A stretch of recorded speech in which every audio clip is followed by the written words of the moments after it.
Au Québec, il faut avoir préalablement obtenu un permis de recherche archéologique pour rechercher ou prélever des objets quels qu'ils soient. Les plongées et les prélèvements effectués dans cette émission ont été faits dans le respect de la loi sur le patrimoine culturel et du règlement sur la recherche archéologique. Lac Offord, au Québec. On s'intéresse aujourd'hui à l'histoire ferroviaire de la région. On dit qu'il y a un wagon qui est tombé quelque part dans le fond du lac. On se pose beaucoup de questions et ce qu'on veut savoir, c'est l'année de la tragédie, le type de wagon et connaître son histoire. Est-ce qu'il y a eu des victimes? On est aussi là pour trouver d'autres vestiges ferroviaires. En voyant la configuration du site, ça laisse croire qu'il y a eu plusieurs déraillements ici.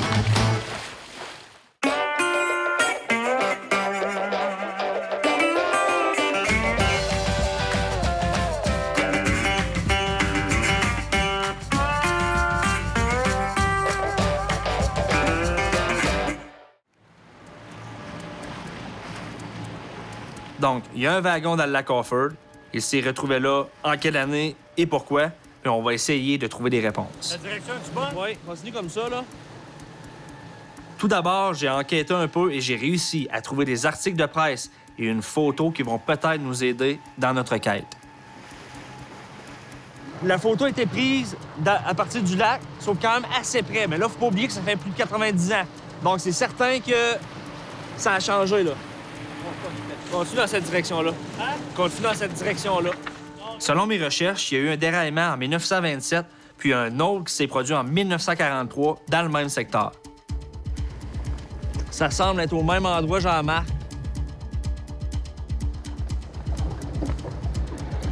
Ça ressemble en mot, t'as dit, Samuel.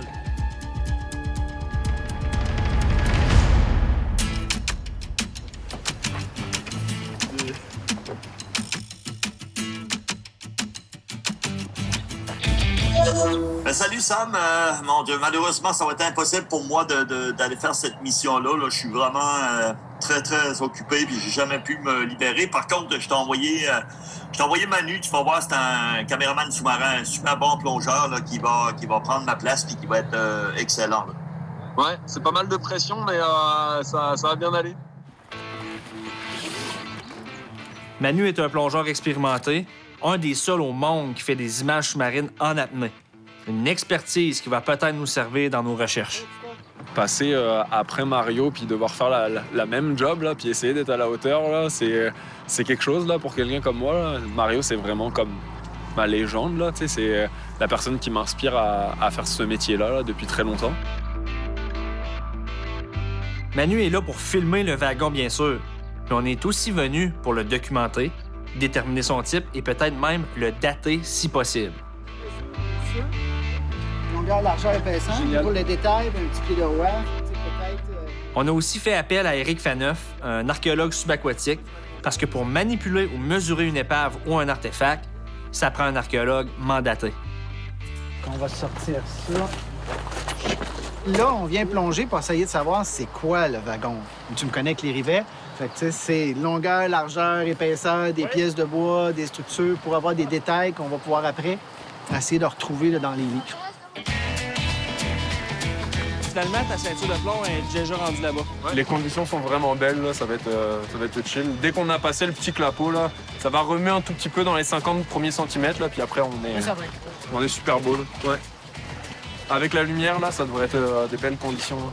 Fait que tout embarque sur le ponton. Ouais. Maintenant, on se rend sur le site avec 2 embarcations. Il y a le Zodiac à Jean-Marc tout d'abord et il y a Patrick qui va être le pilote du ponton. Qu'est-ce qu'on va découvrir? Patrick est un gars du coin qui connaît bien le lac et avec Manu, ça nous fait une équipe solide. Et Jean-Marc, c'est pas la première fois qu'on travaille avec lui. On le connaît bien, mais d'habitude, c'est pour la plongée sous glace. C'est un gars super sécuritaire et avec Éric en plus, on a une équipe de rêve. J'ai hâte de voir comment ça va se passer parce que tout le monde a vraiment le goût de localiser ce wagon-là et de pouvoir l'identifier. Et dans un premier temps, les plongeurs, ce qu'ils vont faire, c'est observer le maximum d'indices parce que l'apparence du wagon va nous aider beaucoup à confirmer si c'est un wagon à bestiaux ou non. Parce que sur les wagons à bestiaux, leur paroi latérale comportait des ouvertures d'aération pour permettre la respiration des animaux. Donc, si ça, c'est un wagon fermé qu'on appelle un boxcar, alors, c'est pas le bon titre. Fait que Manu, toi, tu vas y aller en premier faire une reconnaissance du site. En mesurant les dimensions du wagon, ça va aussi nous aider à déterminer le type et peut-être même le dater. Je suis vraiment déjà impressionné parce que j'ai jamais plongé sur quelconque rapport avec le milieu ferroviaire, là. Je sais pas du tout à quoi m'attendre. Tu sais, ça, c'est vraiment une découverte habituellement, que ce soit sur un avion ou un bateau, peu importe la dimension, on sait un petit peu c'est quoi les éléments à rechercher, etc. Donc là, de mon côté, c'est beaucoup d'appréhension puis d'apprentissage historique de c'est quoi qu'il faut regarder.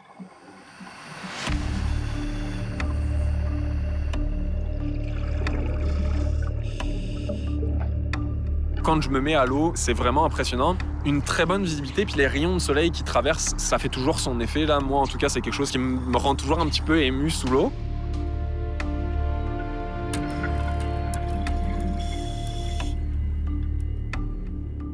Et moi, je m'attendais pas du tout à ce que ce soit aussi bien conservé. De ce que j'en avais compris, je m'attendais vraiment à un amas posé dans le fond. Je m'attendais pas à ce que la structure soit encore autant droite, là. Puis, il y a beaucoup de matière. Là. Ça arrive sur des épaves qu'on ait 2-3 planches qui se tiennent à peu près. Là, on voit qu'il y a du corps. Tout se tient très, très bien. Très impressionnant de regarder dans le fond. Le wagon se dessine complètement sous nos pieds. Puis là, c'est vraiment un bonheur de pouvoir se dire « OK, je me laisse descendre au fur et à mesure le long du wagon. » Là, c'est un peu comme une espèce de chute libre.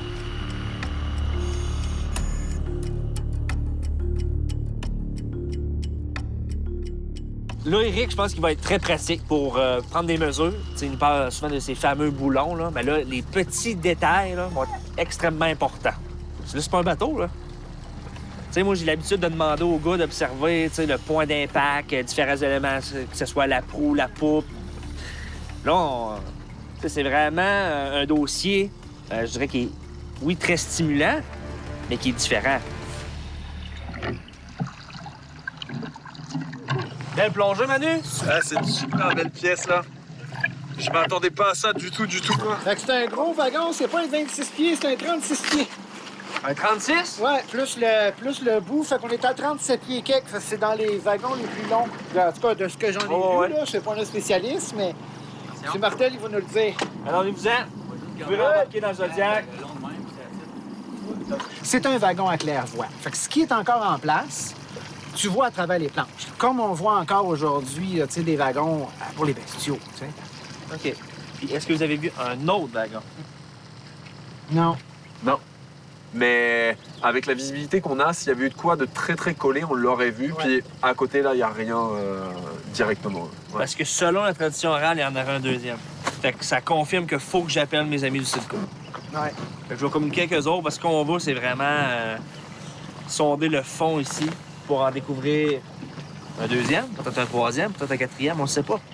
C'est un secteur où il y a eu des déraillements ici. Bon, fait que Manu, on va aller luncher. Puis après-midi, on revient avec le Sidco parce qu'on a plusieurs hypothèses à valider.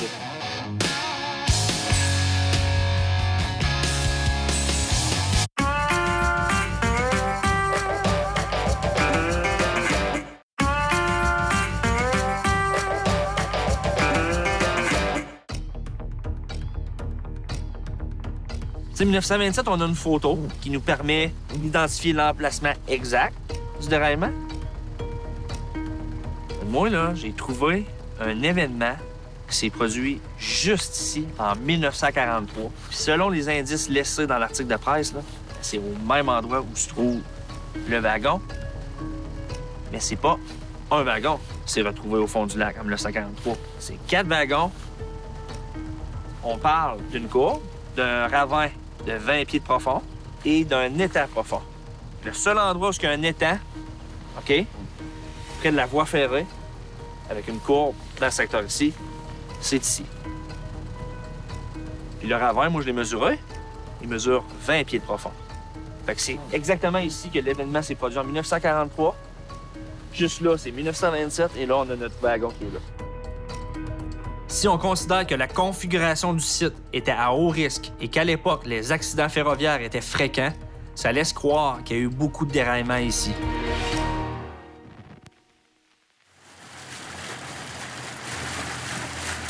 Avec le FJ Saucier du Centre interdisciplinaire de développement en cartographie des océans qui est basé à Rimouski, on va sonder le fond du lac.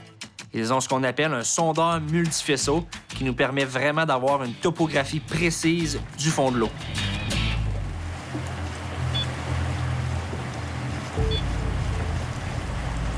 Did you see something? No.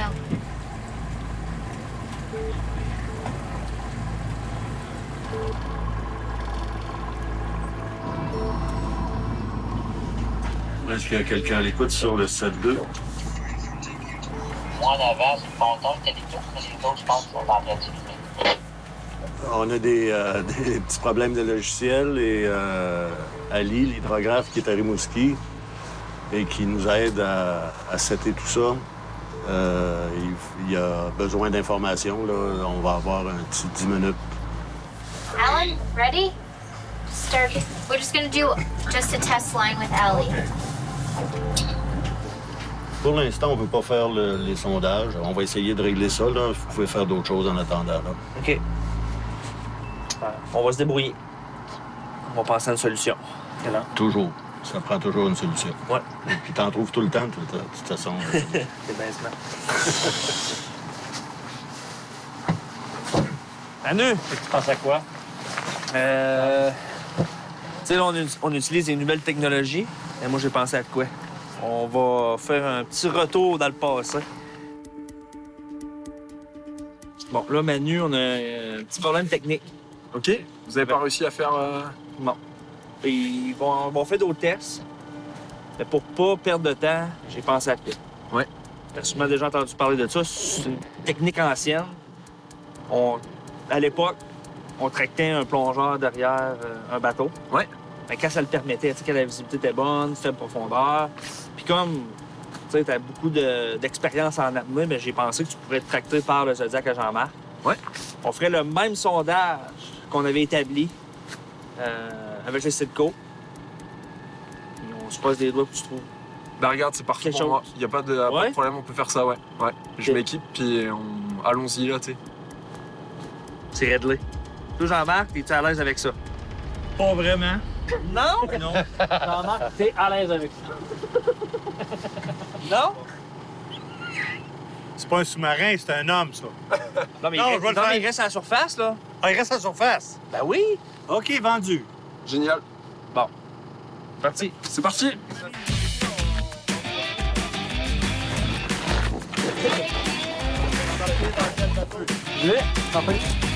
C'est bon, on commence par ici. Moi, je longerais encore plus près, si tu peux. Regarde au-dessus, là. Il y a une structure, là. Regarde notre wagon, là, il est là, là. C'est en béton d'abord.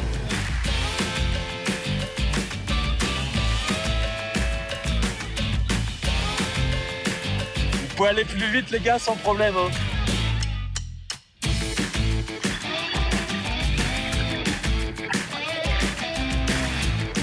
Tu fais de quoi avec ton sonore tantôt?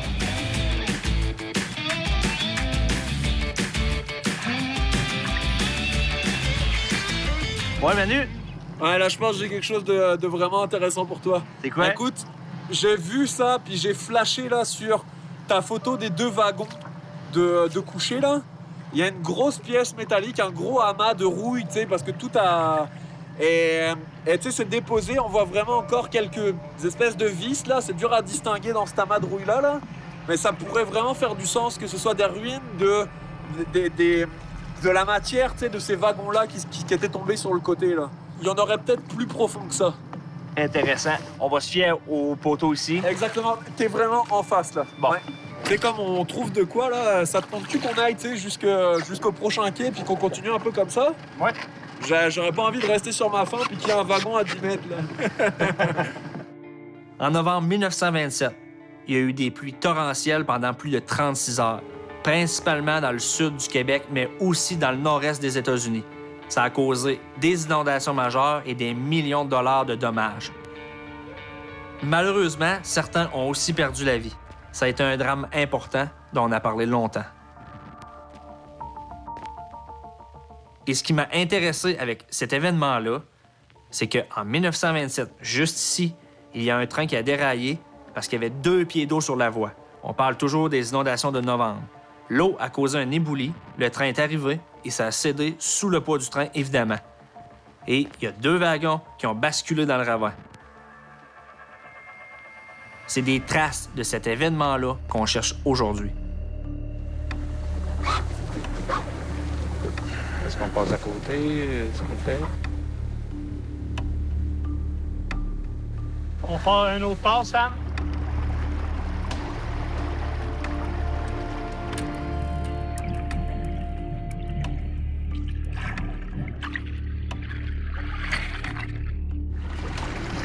Du bord, il y a quoi? Je suis pas encore descendu voir. Ben, je pense que qu'on a bien fait de continuer puis que j'ai une belle surprise pour toi. Là. Je m'en vais vérifier que c'est ça puis je te reviens. Ben, Marc, t'avais-tu trouvé ce sonore aussi?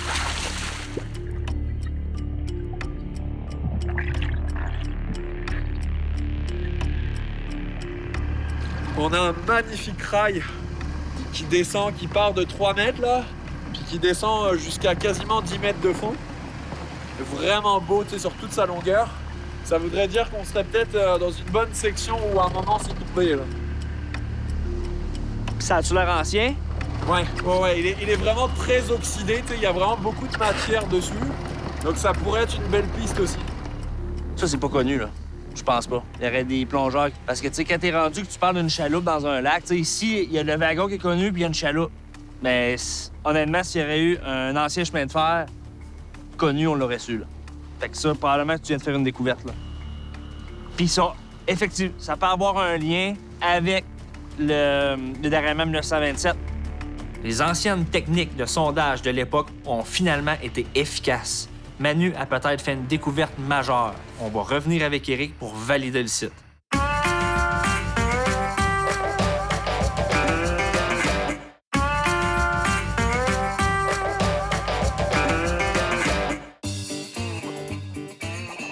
Malgré les problèmes techniques de la veille avec le Citco, les découvertes de Manu ont donné un deuxième souffle à notre enquête. Ces nouveaux sites cachent peut-être des vestiges ferroviaires inconnus.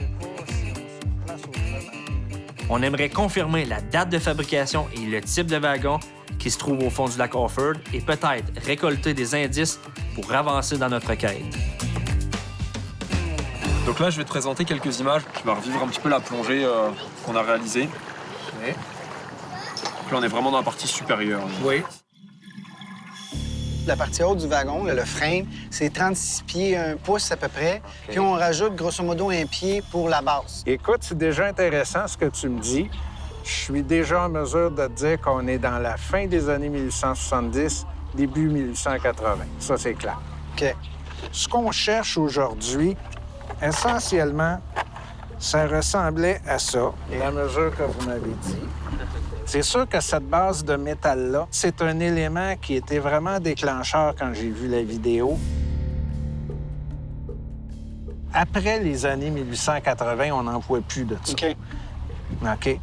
Ça disparaît pour devenir ce que vous voyez sur celui-là, directement des trosses de métal vissées dans la structure de base. Je pense que ça vous situe un peu dans les hypothèses qu'on a.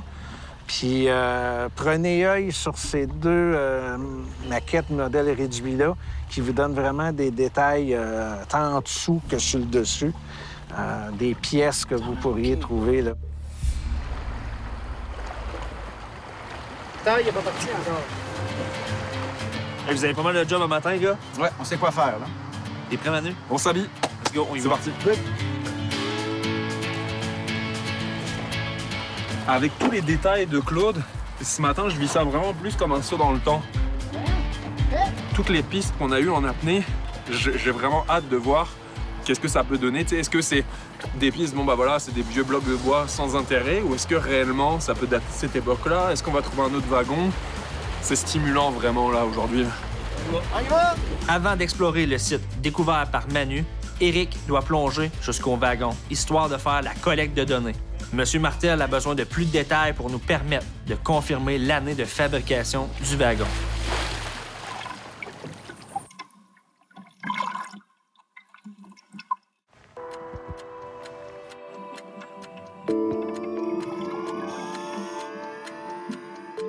De vraiment avoir le parallèle recherche historique observation de plongée, c'était extrêmement pertinent, là. À la première plongée, il y a énormément de choses que j'ai pas observées, puis c'est vraiment après avoir eu toutes les informations que j'ai pu le constater.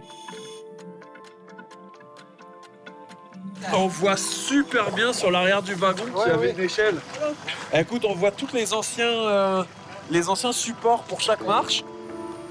Et on voit un marchepied encore super bien conservé. Il est plié avec l'impact. Ouais. OK. Mais on le voit vraiment très très bien là. Puis les clampes sont là. On les a confirmés, là, c'est bel et bien les clampes. Ouais. Vous êtes les meilleurs. Fait qu'on s'en va valider les cibles de Manu. Yeah. Le poteau de téléphone qui est là-bas. OK. On va y aller, là. Lui qui est juste là. Attention. Ouais.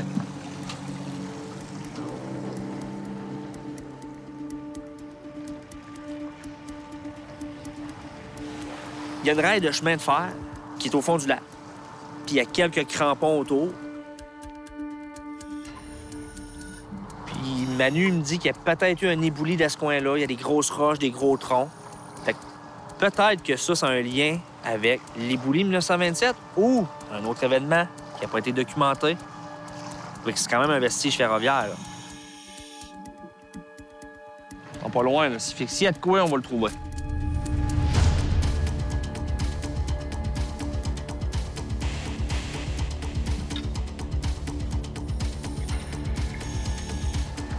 OK, il remonte à nouer, là. Il remonte vers le bord. Et Hey! avez-vous d'autres choses? Le tas de fer qu'il a vu, là, Ouais. c'est méconnaissable. Mais on a un clou de fer. OK. On a un clou de rail ici, là. À l'époque, c'est fer forgé. Ça, c'est sûr que c'est du fer forgé. On va faire des photos, puis on le remettra à l'eau. Ouais. Ben, merci, les gars. Je pense que c'était important de valider ça. T'sais, on sait jamais qu'est-ce qu'il aurait pu avoir au bout du rail, là. On n'a pas trouvé un deuxième wagon, c'est pas grave. On l'a validé, par exemple. Puis on a réussi à progresser dans notre quête. C'est ça notre objectif, là, en venant ici, là, au lac Offord. Le site du wagon à bestiaux n'a pas encore dévoilé tous ses secrets. Mais je compte bien pousser mes recherches et certainement revenir un jour. On est allé vous confirmer les clamps. OK. Et effectivement, à chacun des travers, il y a vraiment un C-clamp. C'est vraiment métallique. Donc, ces pièces-là étant là, ça confirme donc l'époque que je pensais. De mon côté, pendant que vous plongiez, on a poussé la recherche. Puis, on peut confirmer que c'est un wagon des années 1870. Ouais, merci, M. Martel, parce que là, on vient comme de confirmer que les gars ont plongé sur une épave historique. Pour moi, c'est ça la clé. Dans mes recherches, la validation, c'est toujours ce qui m'importe le plus. Tous les cours d'eau cachent des secrets. Que ce soit un lac, un étang, une rivière, le Saint-Laurent. Tu sais, le deuxième wagon, il est peut-être là, mais il est peut-être enfoui. Moi, le mystère, là, me fascine. On est venu ici, on a eu du plaisir, puis on a progressé dans notre quête. C'est mission accomplie, là. Fait que c'est super. Bravo, Manu, hein? Mario, j'espère que tu vas être jaloux en voyant les images là. Il n'y a pas d'ours polaire là, mais la plongée en valait vraiment la peine. Ah ben c'est ça, mais t'es chanceux parce que t'as pogné l'endroit où l'eau était claire.